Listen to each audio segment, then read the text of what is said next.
Hello everyone, it's Jamal Thomas. Welcome to the Progressive Soapbox. So I am back in my, wooden tower, and I did an article, or I did a video earlier today while I was at lunch, essentially kind of making this point that Trump was forcing people to pay for their travel expenses, traveling from Puerto Rico to America.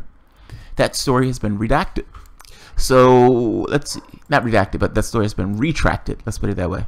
So this is Newsweek.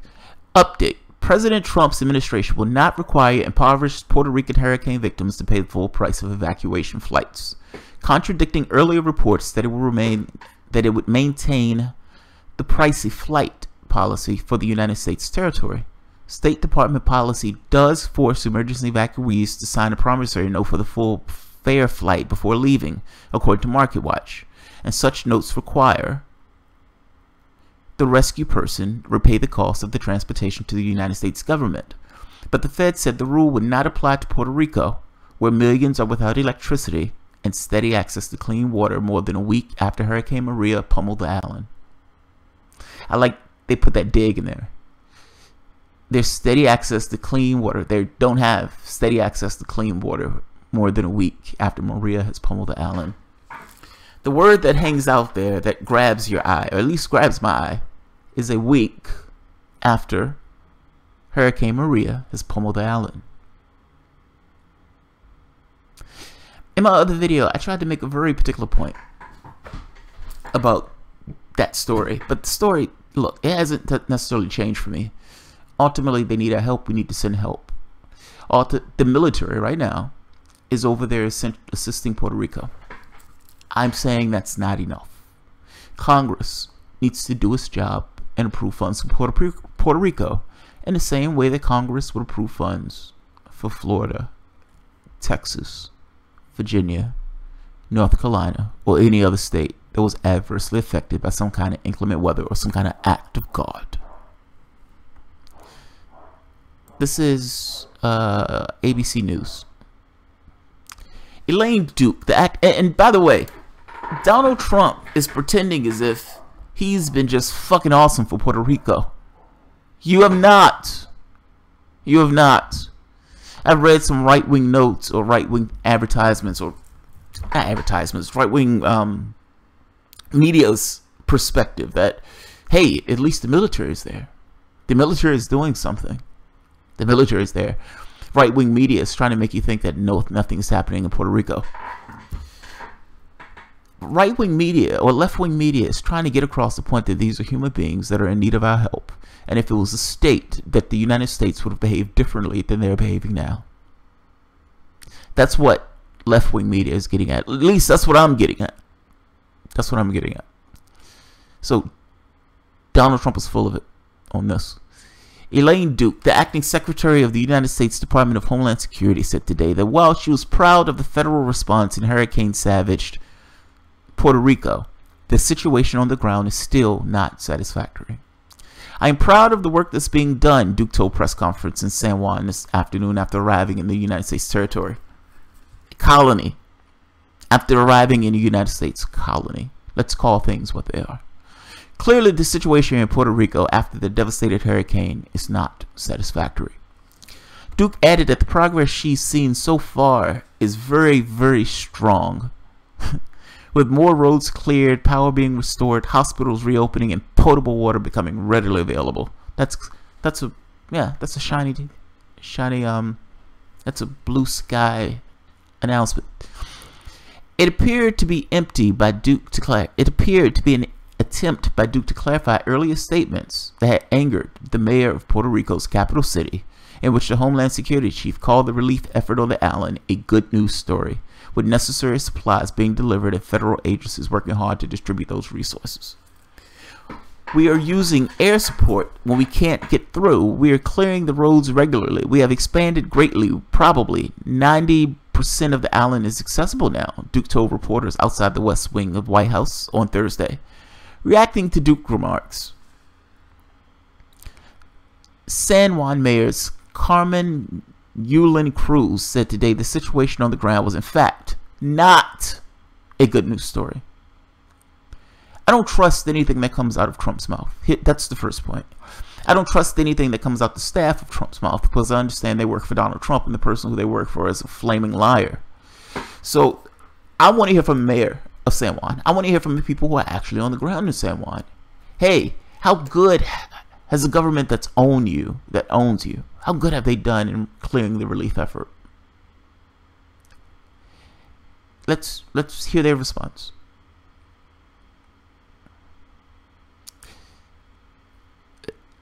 Here's the thing. Okay, right here. The situation on the ground was in fact not a good news story. This was the mayor. Maybe from where she's standing, it's a good news story. When you're drinking from a creek, it is not a good news story. We don't have food for a baby. It's not a good news story, Cruz said in an interview on CNN this morning. I'm sorry, but that really upsets me and it frustrates me. I would ask her to come down here and visit the towns and make a statement like that, which frankly is an irresponsible statement, Cruz said. That's, again, the mayor, the person who's there. The mayor then said she had a message for President Trump to step up relief efforts for the entire island of Puerto Rico, not just San Juan. Essentially, don't let it just be a show. Actually do something. Actually do something. This is a message for President Trump. Thank you for calling San Juan yesterday and listening to our Mayday call. There's 77 other towns that are waiting anxiously and will be very grateful to you and the American people if you continue to step up to the moral imperative that you have taken all over the world to help those in need. So help us, Cruz said on CNN this morning. I can't imagine the mayor of a town saying something like that in America. I can't imagine the mayor of Texas coming out saying, we need help. Please, Mr. President, help us. We need your help. We desperately need your help.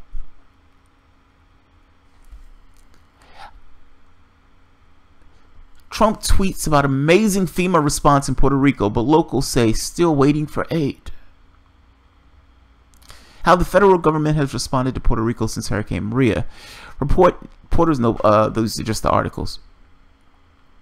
Although some administration officials have remained defensive, U.S. Army Lieutenant General Jeffrey Buchanan said today that the military response to the devastation from Hurricane Maria in Puerto Rico is not enough. Buchanan, a three-star general appointed by the Pentagon to lead the United States military response to relief efforts in the United States territory, said the recovery and the aid will take time to materialize. Trump, however, took to Twitter this morning to tout his administrative efforts in Puerto Rico and relayed praise he said he had received from the island's governor. Puerto Rico's Governor Ricardo Rossello just stated, the administration and the president, every time we've spoken, they've delivered, the president tweeted. Trump also said that the big decisions would need to be made about the cost of rebuilding the hurricane-battered island. The fact is that Puerto Rico has been destroyed by 2 hurricanes. Big decisions would have to be made with the cost of rebuilding. Uh-oh. In an interview on CNN this morning, the president's Homeland Security Advisor, Tom Bossert, said Trump's tweets were 1,000% correct, and the federal government will have to look at how to handle the rebuilding costs to a territory that's $72 billion in debt. They're going to rape that island for those building costs. They're going to rape that island bare. Why are we talking about building costs? Why aren't you talking about getting help to that island? Not necessarily just kind of tooting your own horn. The mayor of that island kind of made the point that, hey, I get you gave a little bit of help to San Juan. We have an entire island. When are you going to help the entire island?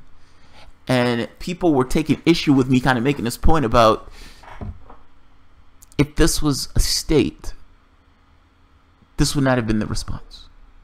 The response would have been forthcoming. The response would have been fast. This idea that, hey, they're an island. They're difficult to get to. I take that as a bullshit response. The United States has military bases all over the world. We can strike anywhere, for the most part, within a few hours. But we can't get to our own colony. Can't get to our own territory. Okay. With them being in debt, they don't have enough ready liquid cash to handle their normal share. Bosser told CNN, what we'll do, and the president has already done it, give a 180-day cost share adjustment, and the federal government is making sure lives are protected. We worry about the big decisions later. That's the president's point. Bossert added, the president is already doing what it takes.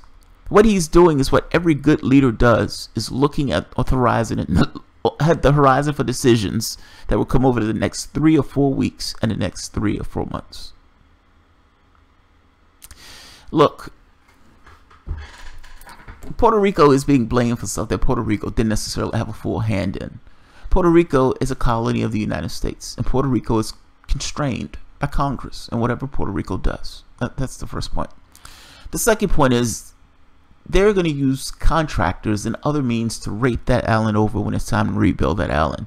They're talking about rebuilding the island now because Trump doesn't give a shit about the people who are on that island. If he did, the same verve and drive that he had when he was trying to get funds dispatched for Florida and for Texas, he would have had for Puerto Rico. Tell me, if there was a third state that took a hit, and maybe there was, but if there was, I guess I'm making this point that it was a state beyond our states, which sounds ridiculous when I say it aloud, but what I mean is if Puerto Rico was a state, would they have gotten a different response? I'm almost inclined to say yes, they would have gotten a different response. But it's taking forever to get aid there. Trump may be touting his horn, right-wing websites might be, giving propaganda about it. At the end of the day, the person who was there, the person who's actually on the ground is saying, you guys haven't done enough. You haven't done enough. Stop tuning your horn and actually help us. We need your help. So, I will leave it at that. I'm putting the 2 articles at the bottom. So, no, Trump is not charging these guys to come across the waters. Which is good. Which is good. The sad part is, if he was, we would have believed it. Like, I'm just making this point that if somebody said Donald Trump is going to charge people of Spanish descent or Spanish speakers to come into the country, even though they're technically an American colony, most people would believe it. What does that say about the President of the United States? Now, I suspect that the reason why most people will believe it because they understand that Trump has certain color preferences. Yes, I'm calling him racist. So, you can feel how you want to feel about that. That's I take that to be true. He wants credit for Puerto Rico. But no, he's not going to help Puerto Rico to the extent of a regular state. And he's already looking at Puerto Rico as being a business opportunity because he wants to rebuild after the hurricane has smashed it to bits. And he's trying to figure out how can we rape this country for more money. Sad and pathetic. I find it sad and pathetic that that's the thing. This is the conversation you're having about Puerto Rico right now when they really need just assistance. So, alright, I'll leave it at that. Alright guys, if you enjoy the content, feel free to share, rate, subscribe, and of course, you can always support the work through Patreon. Thanks everyone.